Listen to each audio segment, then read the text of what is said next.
Sometimes I wonder if the lockdown measures are more about testing the obedience of the citizens in the country and less about the science of it.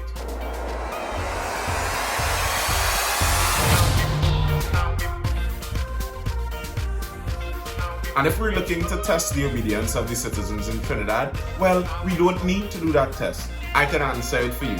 The citizens aren't very obedient.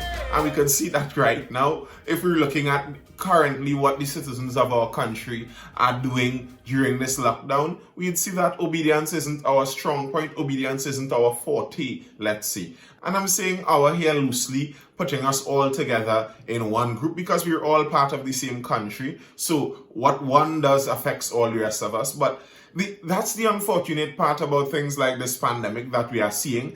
The majority of people could be nice, well-behaved people who are listening to the science and doing the measures that they need to do to control this. But all you need is enough people to run a sweat on the highway to send everything off the rails. And that's on one side of people who are aiming to make fun out of it. And that side you could have less excuse for because, it's not like playing football on the bus route or highway is a necessity. But there's another side that was tackled also, and that's the people that are trying to get loopholes around the lockdown measures. Many people are trying, although their industries are supposed to be closed and are supposed to be shuttered for the moment, they are supposed to be home and not working, many people are still trying to find ways to find measures around the lockdowns to still continue doing their jobs and still continue doing whatever businesses they may have on the side. But our numbers still aren't going down, and we still seem to be at least maintaining the same high death rate that we had before. So the measures are continuing and the measures keep, as it were, closing in and getting stronger and stronger on us. The question I would continue to ask on this is, are we sure that these measures that we are doing are actually doing anything to curb it? And if the measures aren't actually helping to curb the virus and all it's doing is creating more difficulty for the citizens of our country, then we need to take a second look at it. And by now I think a second look is warranted, and it's not unfair to ask the government and people in authority to really look at the measures and see if there can be some fine-tuning done to mitigate what seems to be like some disparities in it. Why can one store open and one store cannot? Why can this store sell what I sell and they have to prepare what I sell the same way? Now, the question was asked, and in typical Trinidad form, as with everything, not like I did nearly half an hour of a video yesterday speaking about this, it was brought up, the question was brought up, and it was changed into race by one of the candidates that was supposed to be a viable candidate to lead our opposition other than the current opposition leader. One of the alternatives to our current opposition leader, he came out and he attempted to sprinkle some race into the question of the disparities in opening and the disparities in lockdowns. And here's the thing, I agree, there are some suspicious disparities that raise questions for me and all, but race doesn't belong in that. Race has nothing to do with the question really and truly. But the question behind it has weight. There is something to be asked about there, and the disparities are to be noted. Now, on top of all of that, we have to keep in mind also that reality is reality. And we're seeing in Guyana now, they're facing floods, flood waters are rising, and they have to battle these floods and they have to open emergency shelters, so there'll be crowding in some cases. More people have to leave their homes and now go to other communal places and all stay there together. So that's crowding, and we know that the crowding doesn't work well with the current pandemic, but Guyana still has to do that. That's reality. St. Vincent, they had to put some of their measures on the back burner when the Soufrière volcano erupted, and now they're trying to catch back up to some of that. The pandemic measures have to be understood against the backdrop of reality.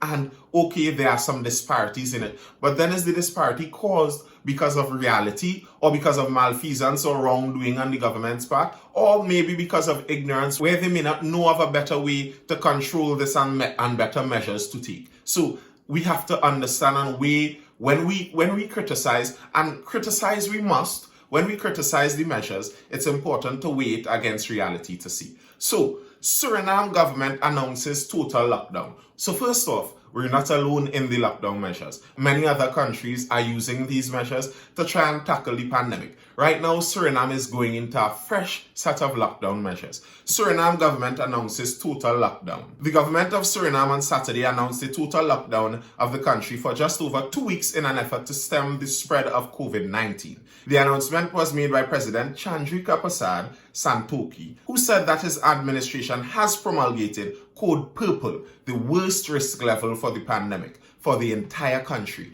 and Code Black for the situation in the hospitals. The head of state, who painted a grim picture of the situation, said that there's a shortage of oxygen, hospital beds, and there's a shortage of medical staff and health workers. Similar to us in Trinidad, our regional neighbors, Suriname, found that this month was the highest month for COVID deaths that they recorded. They had a total of 78 deaths. Now, bear in mind that Suriname is just about half of our number, probably a little less than, no, they are a little less than half, 580 something thousand, I believe.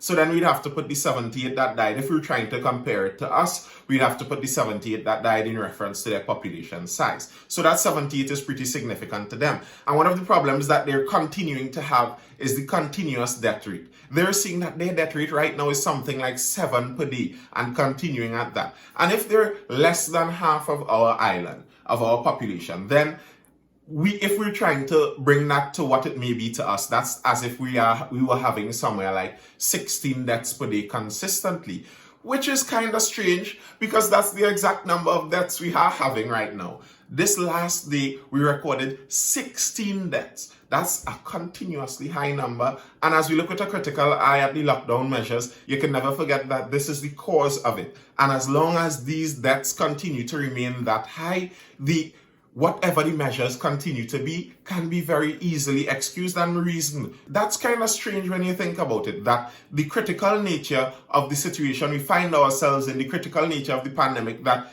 as it exists in Trinidad right now, can actually cause us to have less good, to have worse decision making as pertaining to the pandemic. Because now we're trapped with our backs against a wall and the decisions are being forced upon us. One of these decisions forced upon us is the closure of restaurants and the closure of food businesses. With the closure of food businesses, we saw that roti shops were closed, but bakeries were left open. And one Trinidadian politician saw that as an opportunity to bring something into question. He posted on his Facebook, "Everyone who has ever crossed my path in life will know I do not possess a racial bone in my body." And from the time you read the opening of a post starting with a sentence like that, you should know this isn't going to go well generally from there on out. What that is the more eloquent version, the more politically correct version of I'm not a racist, but, or I'm not a racist, but. This is what that was going on. This had a heavy vibe like that. It may be the result of spending every single August holiday with my grandparents in Erica Street, Lavantil, my nana of Indian origin from Shogunas, and my nanny of African origin from Port of Spain. I am glad that he's a true melting pot and a representation of our island, but generally when you have to list out your street cred so long, you're coming with some suspect stuff. I try always to bring a balanced perspective to all issues that I comment on. So it is this context that I ask a truly genuine question of the government. Why are bakeries allowed to be open and not roti shops? As a friend asked me, what is the difference between a hops and a sada roti? Or between a potato pie sold in a bakery and an aloo pie sold in a roti shop? Does this make sense to anyone? I understand the question. The question makes sense to me. I have that same question. But what does have to do with race? Why did he see the need to pave the entire way up to this statement and up to this question with precursors about race? What does race have to do with this? Is it that, let's speak plainly, is it that only Indians work in roti shops? Because I live in central Trinidad and I could speak to this and attest to this, that many of the central roti shops have many mixed people and many people of other races working in them. And is it that only people of African descent own bakeries and work in bakeries?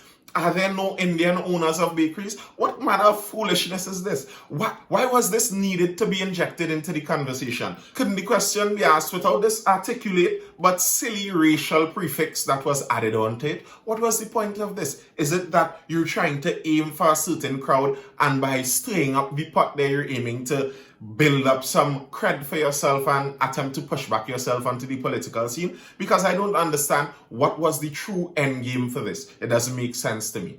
But the question still stands. Why is it that a bakery can sell but a roti shop cannot sell? These questions, I have these questions too. Because when the announcements were made about the latest curfews, and that's a whole other point, but when those announcements were made, it was also said that the restaurants cannot sell prepackaged food. And the arrangements that they were doing to work around the system and sell their food through supermarkets cannot be done. But the strange part to me in this is that instruction was left there, but it was also said that the groceries can still sell prepacked food.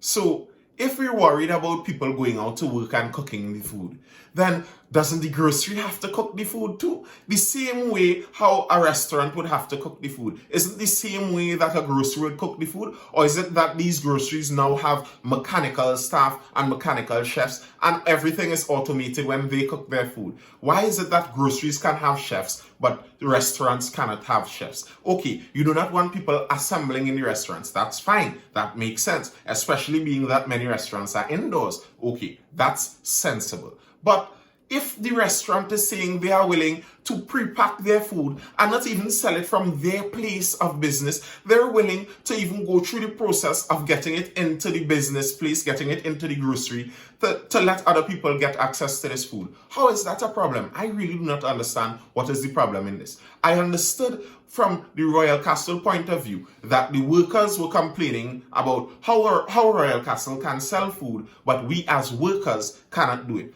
because their point is the same thing. If Royal Castle is selling food, then someone is working to make this food. So again, if the grocery can sell food, someone still has to work to sell this food. Regulations clear. Groceries can sell pre-packed cooked food. Supermarkets are allowed to sell their ready-to-go meals once they're not prepared for sale by restaurants. Restrictions under the new public health regulations stipulate that restaurants are to remain closed and not prepare food for sale through other businesses. However, this restriction does not apply to supermarkets where food is prepared by staff on the premises, as is the case with Massy stores and others. Why doesn't it apply to them? I don't understand.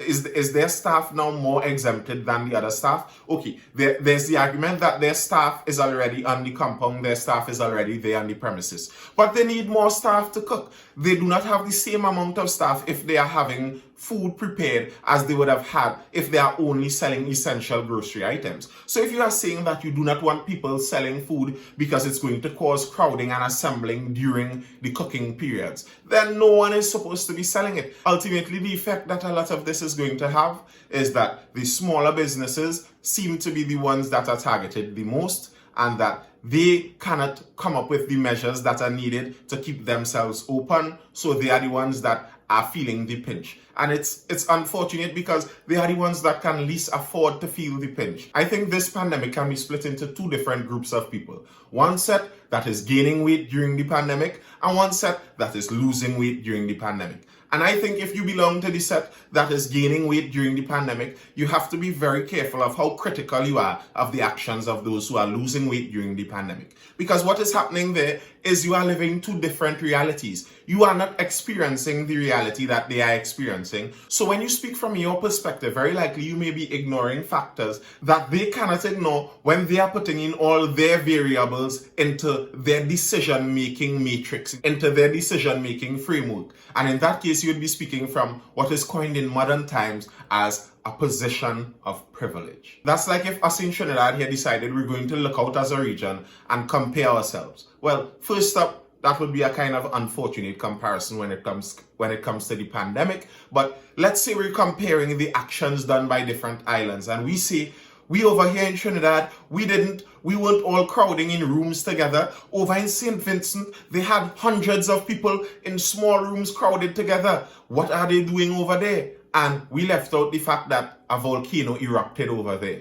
So their pandemic measures would have had to fall secondary to the reality of the situations they were in. On the flip side though, if I'm a St. Vincentian, I have to look at it from the point of reality and know that the island I live on, a volcano erupted. That's unfortunate. That's not a good thing. It doesn't make my life easier, but there isn't really anything we can do to stop that fact. Reality happens, and reality has a part to play in the same COVID measures that may seem to be unfair. So the reality is that companies with more resources at their disposal will be better able to carry out the different changes that are needed in order to stay open. So it's a matter of reality why the smaller businesses are going to remain closed while the larger ones are going to be open. That isn't to excuse though the role that the government plays in it, because the government's job in this case would be that they are seeking, yes, to take care of the health of the nation, but that's not their only duty. They also have a duty to try and manage the resources and the economy of the nation. And that's just reality.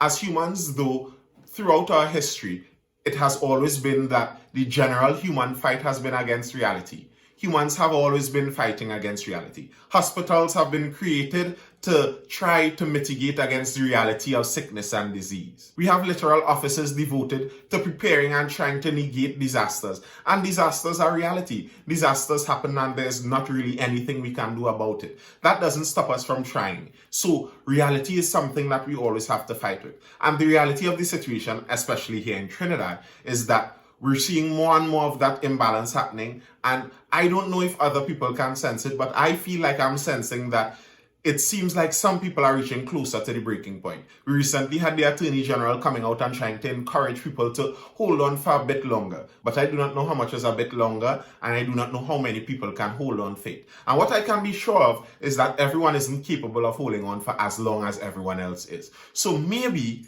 it may make sense to take a second look at some of these measures and see if we can find ways to squeeze in more life and more resources, at least the possibility of making more resources for more people in our country. What do you think? And before I see you in the next video, don't forget to like this one, comment, drop a comment, tell me what you think, and share the video, share the content, allow the page to grow. See you in the next video. And you feel the music rising with the time.